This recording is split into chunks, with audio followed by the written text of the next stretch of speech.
See, the whispers around this one have been simmering for months now. And while a lot of y'all previously brushed it off as the same old industry noise, something shifted this week that has the entire hip-hop internet twisted into knots. Y'all, the moment Ray Daniels leaned into that microphone and dropped what he thought was the biggest scoop of the year, the corridors of Roc Nation apparently lit up like a switchboard. And within hours, the label came out swinging with a statement so sharp it cut Ray's entire narrative in half. Word is, this thing isn't just a squabble between a podcaster and a label. It's shaping up to be a full-blown credibility trial. And by the time we're done here, you're going to see exactly why Jay-Z's silence in the middle of this storm might be the loudest sound in music right now. Listen, before we even step into the specific claims that have everybody spiraling, y'all have to understand something important. This isn't just about one man saying an album is done and another camp saying it isn't. We are talking about the machinery of hip-hop's most protected empire being tested against the biggest scoop hunger the podcasting era has ever produced. And the seams are unraveling in real time. For starters, when Ray Daniels sat down at his podcast desk this week, he wasn't just casually shooting the breeze. He came out with the kind of confidence you only bring to the room when you believe your source is bulletproof. And here's the thing, Ray didn't tiptoe. He didn't hedge. He didn't say possibly, or maybe. He said Jay-Z's album is done. Completely done. In his words, it's just sitting there, waiting on the right partner. And once those syllables left his mouth, the clip caught fire faster than anyone in that studio could have predicted. Now, family, you gotta remember something. This is the same Ray Daniels who, just a few weeks earlier, had gone on record saying Jay wouldn't release an album unless he had a major corporate partner locked in. So when he came back around with the update that the album was finished and simply waiting on that partnership, it wasn't a fresh theory. It was Ray doubling down on his own prediction, treating himself like a prophet whose earlier vision had just been validated behind the scenes. And to some folks, that's exactly what made the story so tempting. It had a narrative arc. It had a callback. It sounded like insider truth. Except for one small problem. Within hours, Roc Nation snatched the microphone out of the room. Roc Nation didn't wait. They didn't call a press conference. They didn't send out a polished PR statement drafted by 14 lawyers. They went straight to Instagram stories, and with the kind of clinical precision that only a battle-tested label can pull off, they posted the phrase, album done in quotes, followed by 2 words that hit the internet like a slap. Fake news. That was it. No paragraph. No explanation. No debate. Just a surgical dismissal that told the entire commentariat where the truth actually lives. And by multiple accounts, that response was drafted, approved, and posted in less time than it takes most of us to reheat leftovers. Now peep this, though, because this is where it gets layered. Ray Daniels isn't some random voice on the internet. Folks close to the situation are whispering that his team, Rock City, has legitimate history inside the machine. They've written for Rihanna. They've placed with major artists on major labels. So when he speaks, there's a version of listeners who believe there must be at least 6 degrees of separation between Ray and somebody who knows something real about a Jay-Z project. And that's what makes this story so combustible. He isn't just guessing. He's leaning on proximity. But proximity, y'all, is not the same thing as access. And this week, that difference cost him. Because the corridor talk is that whoever fed Ray this scoop either sent him on a dummy mission or fabricated the whole thing whole cloth. There's no in-between. When you sit down in front of a camera and confidently declare that one of the most guarded creative processes in music is finished, when you say it with the certainty of a man who was in the studio last night, you either have a source who lied to you, or you invented a source to make yourself look tapped in. Those are the only 2 options. And neither one is a good look. Here's where the whole thing gets more interesting, though. Because Roc Nation didn't just have to defend Jay-Z. They had to defend the timing. Just before Ray's clip hit, DJ Clue, a man who actually has a documented, decades-long personal relationship with Jay-Z, had gone on record saying Jay-Z isn't rapping anymore. Then, weeks later, Jay-Z himself announced the enormous tour framework that fans have been calling Jay-Z 30, complete with tour dates and stadium confirmations. So already, the public was ping-ponging between Jay is retired and Jay is coming back harder than ever. And now Ray Daniels shows up in the middle of that whiplash and slams down a card that says, album finished. No wonder the internet is spinning. Family, let me tell y'all why this matters so much. And it's not because of Ray. It's because of Jay-Z. This is the same man who, when he dropped 444, chose to release it through Tidal with no traditional corporate megapartner attached to the actual music. Ray's whole framework, that Jay-Z refuses to drop without a major partner, collapses the moment you look at the 444 rollout. That project sold nearly 100,000 pure copies its first week and moved 262,000 total album equivalent units. And that was without Spotify, without Apple Music at launch, without a Sprint-style ad campaign attached to the album itself. Jay proved he doesn't need the cosign. He's the cosign.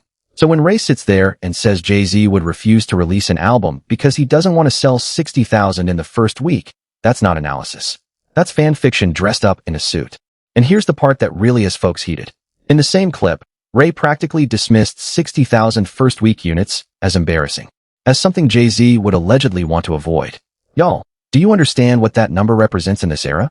Do y'all have any idea what 60,000 first week actually means in the streaming age? Let me put this in perspective for you.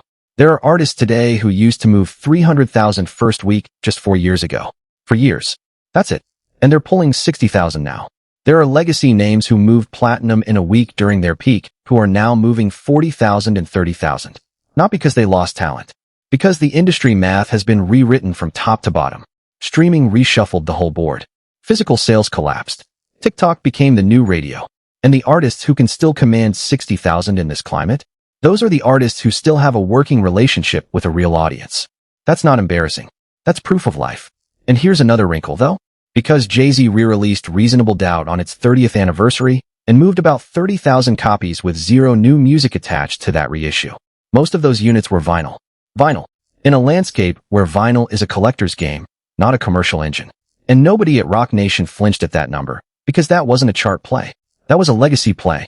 That was Jay tipping his hat to the album that started it all, and letting the culture stack their shelves with the artifact. If he had wanted to break records with that reissue, he would have loaded it with unreleased vault material and taken it straight to the algorithm. He didn't. Because the point wasn't the number. Now here's where the story pivots, and y'all really need to lock in. Because if Jay-Z's album were actually finished, mixed, mastered, sequenced, packaged, and sitting in a hard drive somewhere waiting for a partner, you would see the ripples. And I mean that literally. In the music business, finished albums don't stay quiet. Session musicians talk. Assistant engineers get asked to sign extra NDAs. Mastering houses have specific calendars. Feature artists get their vocals cleared. Roc Nation's legal team ramps up sample clearance. There are dozens of touch points in the last mile of an album cycle, and every single one of those touch points produces its own microwave of gossip that leaks into the culture. And what have we actually seen? Young Guru, Jay-Z's longtime engineer, the man whose fingerprints are on nearly every meaningful Jay project of the last 2 decades, has been on the conference circuit. Just a few weeks ago, he was in Atlanta at a producer and engineer gathering called Mix Nick, running workshops, teaching signal flow, breaking down the physics of a proper mix, and generally sharing wisdom with anyone in the room who wanted it. Now, y'all use your common sense here. If Jay-Z's album were 3 weeks from a drop, is Young Guru, the person who would be executing the final mastering pass, really out here teaching seminars? Really out here shaking hands and holding office hours with independent engineers? That's not the schedule of a man in album finalization mode. That's the schedule of a man whose calendar is wide open. And here's another thing folks online are pointing out. James Samuels, one of Jay-Z's closest creative collaborators, the man who produced work for The Harder They Fall and the Book of Clarence alongside HOV, has spoken publicly about how Jay still calls him and spits verses over the phone. Just fragments. Just seedlings. Just bars that Jay is playing with, most of which he has no intention of ever releasing. That's the creative rhythm of a rapper in exploration mode, not completion mode. There is a fundamental difference between I'm sketching in a notebook and I've delivered the final master. And every credible signal we have from inside the room points to sketching, not delivery. Now, don't get it twisted. Jay-Z has absolutely shown us glimpses of a rapper who is creatively awake. At the Roots picnic earlier this year, he stepped out and fired off unreleased bars aimed at everyone who's been taking pot shots at him from the sidelines. During the Yankee Stadium run tied to his stadium residency, he dropped commentary about the entire Target boycott moment and the surrounding cultural noise. He's engaged. He's thinking. He's writing. He might even be recording. But recording is not releasing. And releasing is not finished. Those are 3 completely different stages of an artist's process, and Ray Daniels' claim collapses the distinction between all 3 into a single sentence. Here's the thing, y'all. Being a media personality in 2026 comes with a temptation that is almost impossible to resist. The temptation to be first, to break the story, to grab the headline, to force your name into the search results before anyone else. And I get it. I understand the gravitational pull of that first mover moment. But there's an older principle in journalism that keeps getting sacrificed on the altar of speed. It's called being right. And it beats being first every time. Because when you're first and wrong, the internet remembers. It archives the receipts. It clips the moment. And it plays that clip back the next time you try to break a story with a caption that says, "Here's the last one this guy called." And that's the corner Ray Daniels has painted himself into this week. Because Roc Nation didn't just correct him. They branded him. That fake news label is now floating in the algorithm attached to his name, ready to resurface every single time he makes another announcement. That's not a small consequence. That's a durable one. But let's get to the deeper crack in Ray's argument. Because his central premise, that first week numbers still meaningfully matter, is itself a museum piece. He said in the clip that first week numbers only matter to the labels and to the people who want to laugh at you. And on the surface, that sounds like a savvy industry take. But dig one layer deeper and it starts to fall apart. Because Jay-Z has already lived through every version of that math. He's dropped albums that moved 500,000 in a week. He's dropped albums that dominated the streaming era. He's dropped a Tidal exclusive that reshaped the digital ownership conversation. He's got 14 #1 Billboard 200 debuts. He does not need to prove he can move units. He proved that 15 times over. So the idea that Jay-Z is sitting on a finished record, biting his fingernails, waiting on a corporate partner because he's terrified of a 60,000 first-week debut, that doesn't map to any version of Jay-Z we've watched over the last 3 decades. That is a projection. That is a podcast host constructing a narrative that fits the tone he wanted to set for the segment. That is not a source-driven scoop. That is a mood board with a microphone in front of it. Now, let me tell y'all what really would happen if Jay-Z dropped an album tomorrow.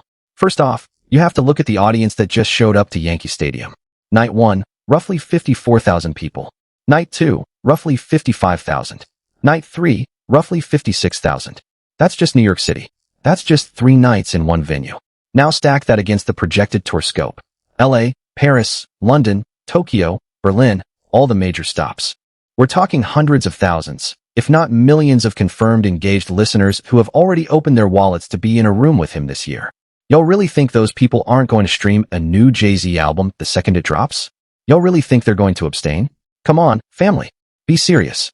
And then here's the beautiful irony that Ray Daniels seems to have forgotten. The hate listens. Y'all know exactly what I'm talking about. The people who spent the last 5 years insisting that Jay-Z is finished, washed, over. Those people are going to be the first ones streaming the album. Because their entire online identity depends on being able to say, "I listened to it, and here's why it's trash." They can't skip it. They can't ignore it. If they ignore it, they lose their commentary license. So they're going to pay the algorithmic toll. They're going to sit through every song. They're going to write essays about the intro. They're going to dissect Beyoncé's alleged government-mandated feature. They're going to complain about how many times he references his children. And every single one of those hate listens is a stream. And every single one of those streams is revenue. And every single one of those streams is data feeding a chart. That's not even counting the anti-Roc Nation crowd. The people who have decided, for whatever cultural or political reason, that Jay-Z is public enemy #1 because of some corporate decision they didn't like. Those folks are going to stream the album twice just to hate it louder. Whether it's the Colin Kaepernick fallout, whether it's the Target boycott moment, whether it's the general, "I don't like billionaires making rap music" crowd, all of them are going to press play. Because pressing play is the fuel of their content. If they don't stream it, they can't roast it. So they have no choice. Now peep this. This is why the 60,000 estimate is so absurd. Even if you took only the people who have actively announced that they dislike Jay-Z online, just that hate listen audience alone, you'd probably hit 60,000 streams in the first 6 hours of release. That's before a single actual fan touches the album. Ray's number is not just low. It's structurally impossible. It defies how the current streaming economy works. It defies how word of mouth functions in the age of TikTok. It defies every basic principle of celebrity release velocity. Here's a realistic projection, and I want y'all to hold me to it if this ever actually drops. Without any of the traditional major label promotional muscle, no radio push, no morning show blitz, no billboard campaign, Jay-Z is going to open somewhere between 100,000 and 150,000 first-week units. That's floor. And that's assuming he doesn't run a single. If he ran a lead single with a Beyoncé feature, or a Nas feature, or anything with a major crossover artist, that number climbs another 40 to 60%. If he ran a proper video with cinematic packaging, add another 20. And that's before we even talk about the possibility of a Super Bowl-adjacent rollout or a tour bundle strategy tied to the Jay-Z 30 dates. So Ray Daniels, respectfully, cut the crap. And cut the cap. because the numbers don't lie, and they definitely don't say 60,000. But let's zoom back out, because there's a bigger conversation happening underneath this whole clip cycle, and I think it's the most important part of the entire story. The conversation about how the podcasting era treats its subjects. Because right now, in hip-hop, there is a strange defensiveness taking over among artists whenever a commentator speaks about them. And I want to be careful about this next part, because I don't want to over-index on one podcaster. But the pattern is real. Every time a commentator, a podcaster, a media personality, or a former industry executive says something about a major rapper, that rapper's camp goes into full defensive mode. Sometimes the rapper themselves fires back. Sometimes it's the label. Sometimes it's the fan base. And a lot of the time, the reaction is disproportionate to the original statement. Because in the streaming era, discourse about your art is part of the promotion of your art. You can't cry about people talking about you when the entire economy of your music is powered by conversation. But here's the flip side, and this is the part Ray Daniels has to sit with. When you're a media figure, especially one that positions himself as an insider, you don't get the same latitude as a fan account. You are, in effect, a fiduciary of the story. When you speak with the certainty of a source, you invite the accountability of a source. And when Roc Nation dropped that fake news label on you, they weren't just correcting one clip. They were shifting your entire credibility profile downward. Because the next time a rumor floats about a Jay-Z project and Ray Daniels weighs in, there will now be a subtitle running under his commentary that says, "This is the man Roc Nation publicly called fake news." That's not a small penalty. That's a career recalibration. And here's the truly interesting part. Ray Daniels probably didn't calculate that risk when he decided to break the story with such surgical confidence. Because in podcast culture, there's a myth that being loud and being right are the same thing. That volume is a substitute for verification. And Ray leaned into that myth on Monday morning, and Roc Nation punished him by dinner. Now, some folks online have been asking, and I've been asking myself, whether Ray Daniels made this up entirely or whether he had a source who set him up. And I want to be careful because I don't have the receipts to make either accusation cleanly. But I want to walk y'all through the two possibilities so y'all can decide. Possibility 1. Ray Daniels genuinely had a source. Somebody in the 6 degrees of separation web that connects Rock City to Roc Nation. Somebody who told him, off the record, that Jay-Z had a finished project sitting in a vault. If that's the case, then Ray's source either lied to him deliberately or repeated a rumor they themselves had heard from someone else who was speculating. Either way, Ray's mistake was elevating a whisper into a declarative statement. Possibility 2. Ray Daniels made it up. Not maliciously, but in the way that podcast hosts sometimes convince themselves that their industry intuition is a source. That because they've been in the room enough times, they can extrapolate what's happening in the rooms they're not in. That kind of self-mythologizing is common in the media class. And it produces exactly the kind of confidently wrong take that Ray delivered this week. I don't know which possibility is true. I probably will never know. But I will say this. If I had to bet, I'd lean toward option 1. Because Ray's delivery was too specific, too rehearsed, and too casual for it to be entirely invented. It sounded like a man repeating something he actually heard. Which means the deeper mystery here isn't Ray Daniels. It's whoever fed him. Because y'all, if somebody planted this story with Ray Daniels intentionally, knowing Roc Nation would clap it down, that person might have been using Ray as a stress test. Testing the label's reaction speed. Testing the public's appetite. Testing whether the Jay-Z album finished narrative has any traction at all before an actual rollout begins. That would be next-level industry chess. And it wouldn't be the first time a major label used a podcaster as a heat check for a rumor cycle. It's a documented tactic. And Jay-Z, of all people, has a marketing team that plays chess 2 moves ahead of the culture. Now, I'm not saying Roc Nation planted this. I'm not accusing them of anything. But I am saying that when a rumor pops up, gets denied within hours, and generates massive engagement on both sides, the album is finished believers and the Roc Nation debunked its skeptics. That engagement doesn't die. It just gets absorbed into the algorithm. And when the actual project eventually drops, if it drops, all of that dormant engagement reactivates. Every commentator who spoke on it gets pulled back into the conversation. Every debate gets relit. And Jay-Z's name climbs the trending charts weeks before he releases a single note. That's called ambient rollout. And it's one of the most sophisticated release strategies in modern music. You don't need to run a lead single. You just need to be the loudest ambient signal in the culture for 8 weeks. And rumors like Ray's, even when denied, contribute to that ambient signal. So even if Ray was wrong about the album being done, he may have accidentally participated in a rollout he wasn't invited to. And that's the beauty and the danger of Jay-Z as a modern release artist. He operates on a plane where even his critics become his marketing department, where his own denial is a form of promotion, where the whispers about him are worth more than the announcements of most of his peers. That's a level of cultural gravity that only a handful of artists in history have ever earned. And Ray Daniels ran headfirst into that gravity this week and got flattened by it. Now let me pivot for a second, because I want to talk about what Ray Daniels didn't say. Because sometimes the negative space in a scoop tells you more than the content. Ray didn't name the album. He didn't name any producers on it. He didn't name any features. He didn't cite a release month. He didn't give a genre direction. He didn't tell us if it was a full-length, an EP, a mixtape, a collab project, or a title exclusive. He gave us none of the details a real source would have surfaced. If Ray had said, the album is done, it's got 14 tracks, it's got features from X, Y, and Z, and it's called underscore, that's a scoop. That's specific. That's testable. That's a claim that gets your source called. But Ray gave us the equivalent of the vaguest possible outline. A finished album. Waiting for a partner. That's it. That level of vagueness is the tell. That's the fingerprint of a rumor, not a scoop. Real scoops have edges. Real scoops have footnotes. Real scoops name names. And Ray's version had none of those.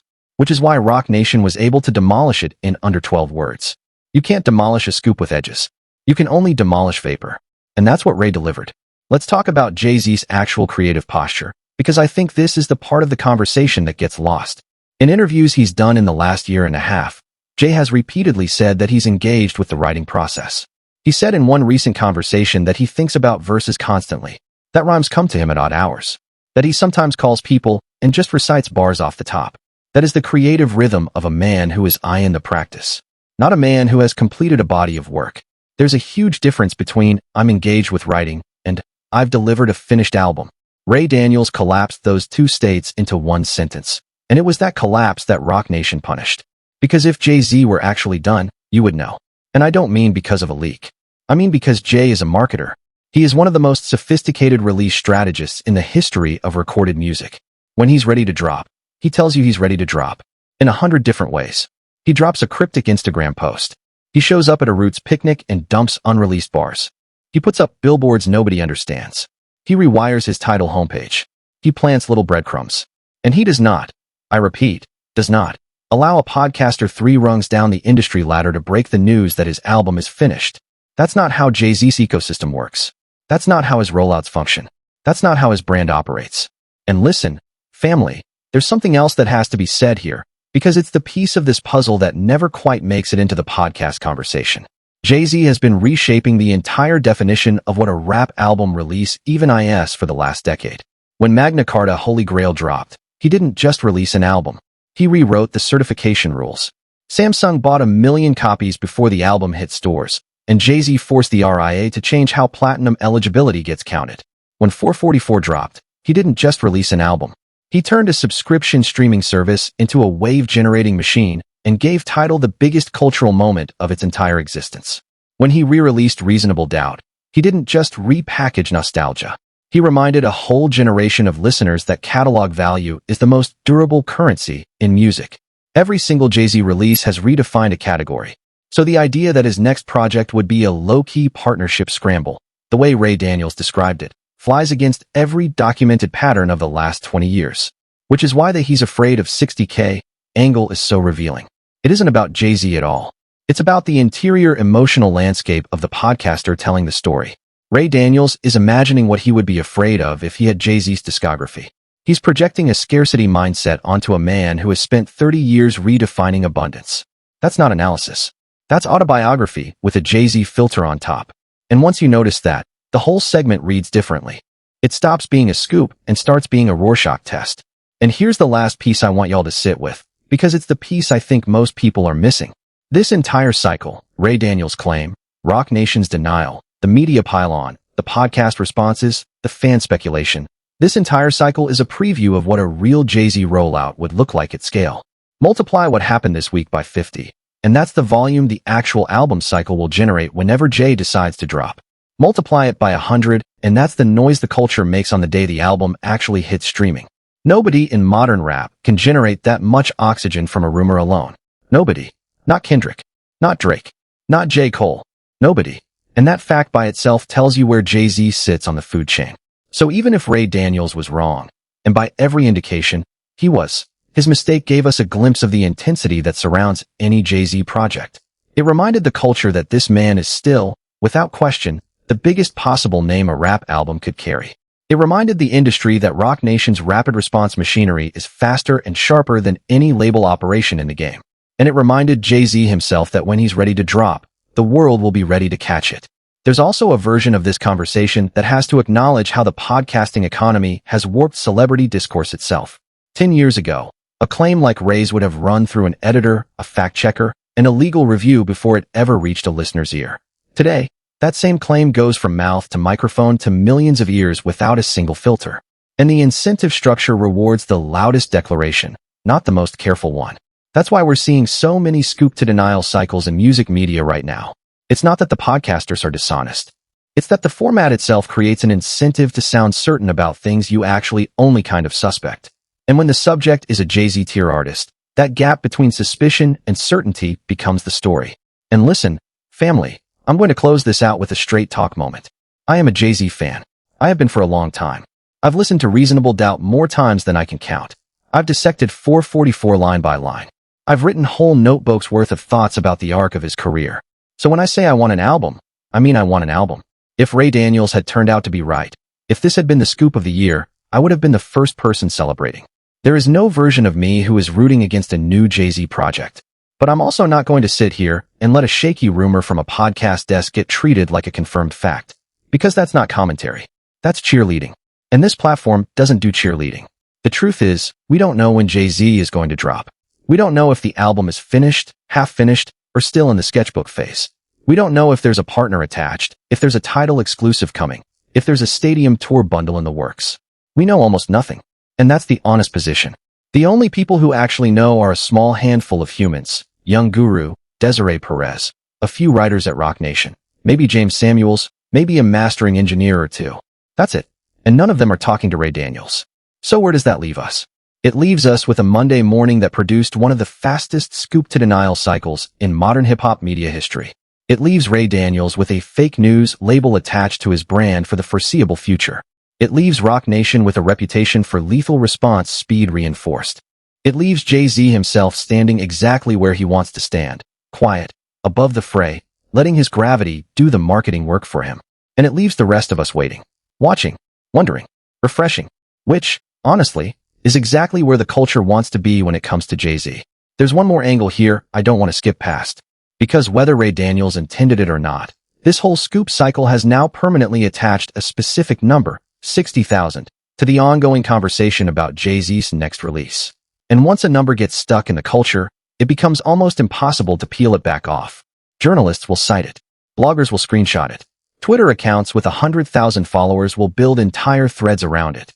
The number becomes a character in the story, even after the story itself gets debunked. And that number is going to haunt the discourse for the entire rollout. When the album actually drops, whatever its real first week is, the culture is going to compare it to the 60,000 Ray floated. If Jay opens at 150K, the headlines will read, Jay-Z crushes Ray Daniels' 60K prediction. If he opens at 80K, they'll say closer to Ray Daniels' floor than expected. Either way, Ray inadvertently created a benchmark. And benchmarks are how narratives get scored. So even in his failure, Ray shaped the conversation, which is either evidence of his influence or evidence of how susceptible the culture is to numbers with no source behind them. Y'all decide. Now, before I wrap this up, let me toss out a few honest curiosities to y'all. Do first week numbers even matter in 2026? Genuinely. I know we all clown on first week sales culture as an outdated industry metric, but the truth is more complicated. First week numbers still drive publishing valuations. They still drive licensing negotiations. They still drive booking fees. They still drive brand deals. They're a signal to Wall Street about the health of a catalog. So while it's true that no artist should base their entire self-worth on a chart position, it's also true that first week numbers still matter, just not in the way the culture pretends they do. And for Jay-Z specifically, first week numbers don't matter at all, because Jay-Z is not selling albums anymore. Jay-Z is selling immortality. His catalog is a portfolio. His name is a bond rating. His new music, when it eventually arrives, is going to serve his broader empire, his tour revenue, his liquor brands, his sports management, his art collection, his production stakes. The album itself is almost incidental to the machine. It's a signal flare. It says, The founder is still creatively active. Invest accordingly. That's what a new Jay-Z album actually is in 2026. And Ray Daniels missed that entirely. And this is why I keep telling y'all. Every single word that leaves a media personality's mouth about a Jay-Z tier artist has downstream consequences the podcaster never sees. Ray Daniels dropped one sentence. That sentence spawned a Roc Nation response. That response spawned headlines across Billboard, Complex, and Yahoo. Those headlines spawned reaction videos across YouTube. Those reaction videos spawned comment sections with tens of thousands of hot takes. And every single node in that chain is now a permanent, searchable, algorithmic asset that will resurface every time Jay-Z's name enters a trending window. That's the ripple. That's the reach. That's the reason why speaking on Jay-Z, without receipts, is one of the most dangerous things you can do in music media right now. So let me toss it to y'all. Slide your take into the comments below. Do y'all think Ray Daniels had a real source who lied to him? Or do y'all think he built this scoop out of nothing? Do y'all think Jay-Z actually has a finished album sitting somewhere? Or do y'all think we're at least a year away from anything real? And most importantly, when Jay-Z does eventually drop, what is your realistic first week prediction? Are we hitting 100K? 150K? 200K? Or does the man surprise the entire industry one more time and open at a number nobody saw coming? I want to hear it all. Every take, every prediction, every hot opinion. Drop it below. Share this video with somebody who's been arguing about this all week. And if this is your first time on the channel, welcome in. Y'all know what to do. Subscribe up top, keep it locked in with the family, and I'll see you on the next one. Peace.